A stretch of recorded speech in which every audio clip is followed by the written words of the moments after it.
The Boston Common is looking a little different these days.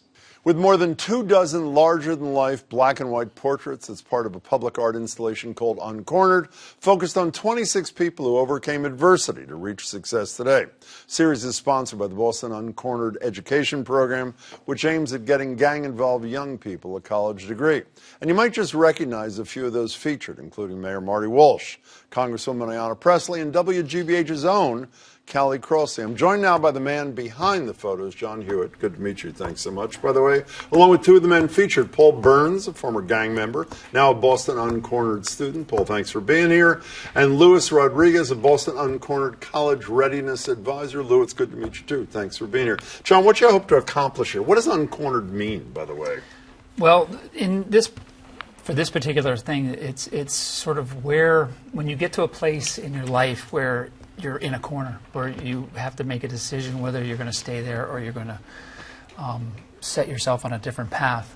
And that's basically what the whole project was about. Hey, what's the genesis of this? What were coming to your head? It didn't come to my head. It was actually Phil Johnson from PGA Advertising in Cambridge.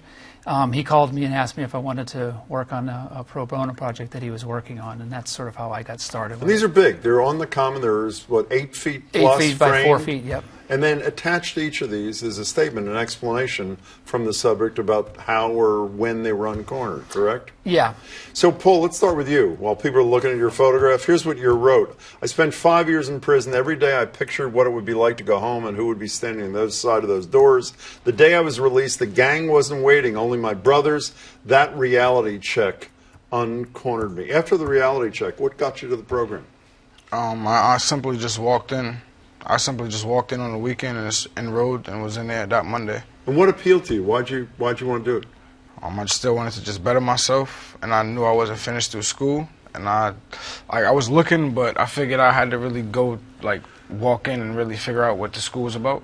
Was there peer pressure on you from other people who'd been in gang with you to not play this game, to not participate in this, or you were sort of free to follow your own lead? Yeah, I was never under no peer pressure. I was fine.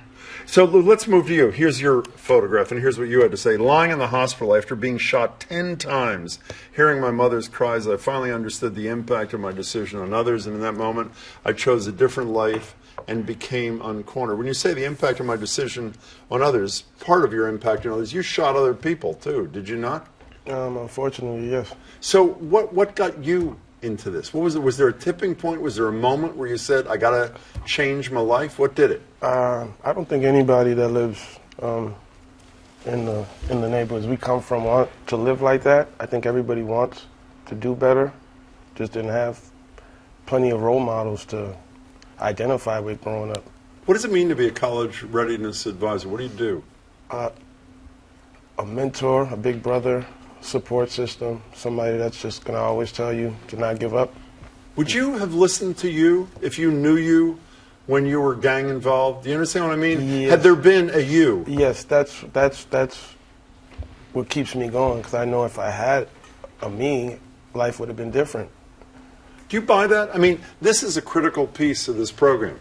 People like him. So it's not somebody from outside the world in which you spent part of your life telling you what direction or helping you move in a direction.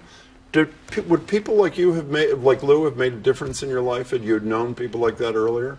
Yeah, and I know he would have. And we all the same. We just, some of us have less opportunities and resources than others, or different chances. Some of us just have different directions or forced to go different ways. I actually met Lou in jail when I was 17. You did? What was that like? What was he like? A big dude in jail. He was just a big dude in jail. And I'm like, who the hell is this dude? What'd you think of him when you first met him? I knew him through somebody. We was cool. We always had a mutual understanding. We was cool. What'd you think of him? Thought it was amazing. You thought he was amazing? Well, not as big a guy as you were. In prison. Different mindset back then. I was probably thinking, what can I use him for in here to get by, you know? What were you trying to when you took a picture of him and Walsh and all these other people, what was the moment? What were you trying to capture at that particular second? Well, the important thing for me was that I never asked these guys what their story was, because I didn't want to have any kind of preconceived notion of what good or bad or whatever they've been through.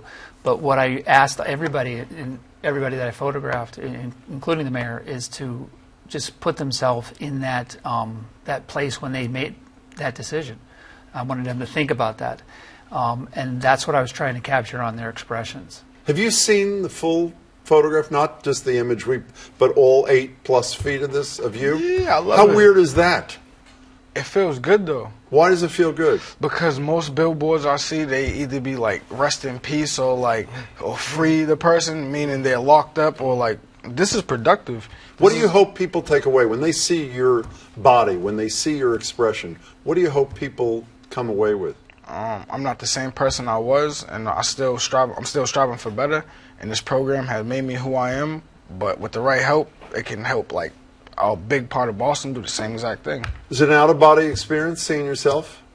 Absolutely, especially at Boston Common. Yeah. I'm about to turn 40, so just knowing the history of the city and just having something like that in the Commons Does it mean a lot to you? it definitely does. So what do you hope people who see it take away from it? I hope that we just give hope. We just tell you that no matter where you're at, just keep trying. Just keep trying. It'll just give you hope. Because like I said, all of those stories, nobody on those posters had an easy road. When you decided, the decision was yours to mix prominent Bostonians with Paul and Lou and people like that. What's the common thread is this cornered notion, right? Well, again, that was Phil's concept from the beginning, and that was sort of one of the things that I really liked about the project was that we weren't going to treat anybody differently, and to be able to put the mixed people together, and when you see the show, that everybody's mixed together. There's nobody having a prominent area or not, and so it was for me that was important that so people can go and look at that and say, okay, the mayor made it through his life, and these guys made it through their lives. That anybody can do it. Sounds like a fabulous project. Congratulations, all of you. Lou, it's great to meet you. Thanks so much. Paul, good luck. Take care. Appreciate it. Congratulations on your Yes. work. I appreciate it. And by the way, to learn more about the installation of the Boston Uncornered project, visit uncornered.org. You can also find the interview my Boston Public Radio co-host Marjorie Egan and I did with founder Mark Culleton and Senior VP Conan Harris. That's at WGBH.org.